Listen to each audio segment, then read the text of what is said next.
Cloud storage for your files, photos, or projects. In this guide, I'll show you how to create a Mega account from scratch, verify your account, and get your cloud storage ready to use. It's quick and straightforward, so let's begin. First, open your web browser and go to the official Mega website. On the homepage, look for the option to create a new account. Select it to open the registration form.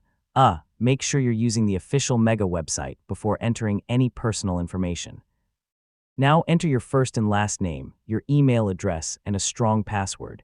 Choose a password that you don't use on other websites. Then review the terms and privacy information and select the required agreement option before continuing. Once everything looks correct, select the button to create your account. Mega will process the registration and send a confirmation message to the email address you provided. So don't close the process until you've completed the next verification step. Open your email inbox and look for the verification message from Mega. Open it and select the verification link or button provided.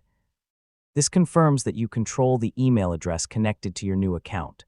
After verification, return to Mega and sign in using the email address and password you registered with. Once you're logged in, you should see your cloud drive and the main Mega interface. Your account is now ready to start using. Before uploading anything, take a moment to explore your account. Check your available storage, account settings, security options, and recovery information. It's also a good idea to enable additional security features, such as two-factor authentication, when available, and that's all it takes to create a Mega account. Register with your details, verify your email, sign in, and review your settings. From here, you can start uploading, organizing, downloading, and sharing files through Mega. Pretty easy, right?